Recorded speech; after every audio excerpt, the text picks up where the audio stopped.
почитувани гости, почитуван министер, почитуван директор на јавното предпријатие за стопанисување со стамбен и деловен простор, почитувани присутни представници на семејствата корисници на социјалните станови, почитувани представници на медиумите и почитувани граѓани. Денес ја делиме среќата со 28 семејства од Виница кои започнуваат да живеат во нов дом и започнуваат ново поглавје во своите животи.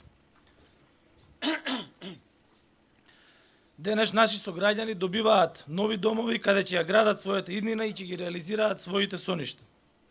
Нивната радост е и наша радост, бидејќи ги исполнуваме очекувањата на граѓаните преку нашите политики, градејќи квалитетен живот за сите на секаде низ државата. Оваа влада е посветена да реализира проекти од животна важност, проекти со кои правиме разлика во секојдневието на нашите граѓани и проекти со промоција на пристапот на еднакви права за сите.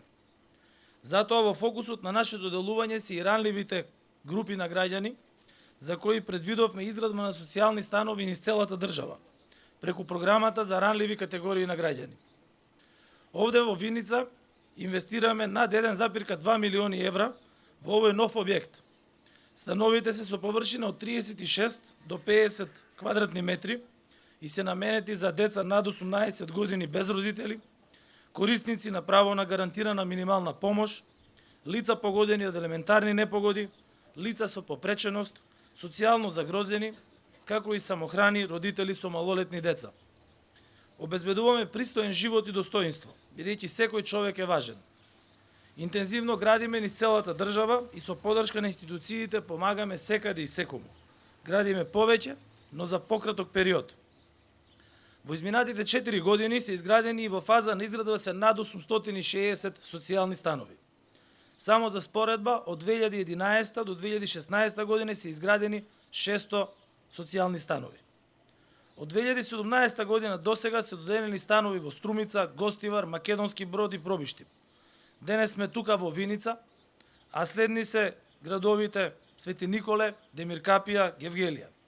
Завршени се и социјалните станови во Неготино и во Велес, а во тек се финалните градби на Дебар, Бутел и Кочани.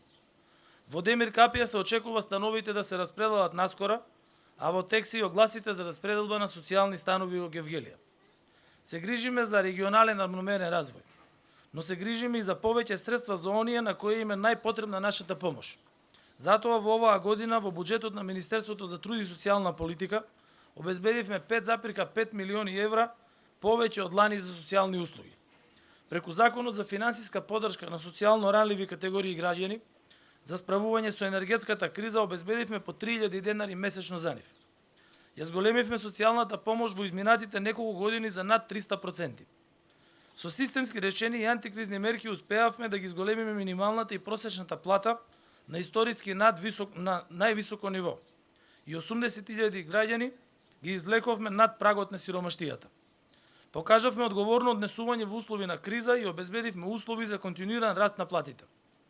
Преку правилни политики го заштитивме семејниот буџет и стандардот на граѓаните и ја намаливме невработеноста за 8%, а истовремено вработеноста ја зголемивме за 9,5%.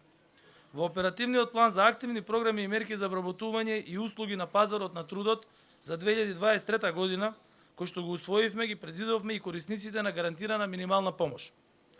Владата е цврсто определена да стои на заложбите за градење на силно, обединето и кохезивно општество, кое секому овозможува еднакви можности за развој. Општество во кое секој се чувствува како дома. Сакам да ви се заблагодарам за вниманието, но од срце да ви посакам многу пријатни и весели денови во вашиот нов дом. Ви благодарам.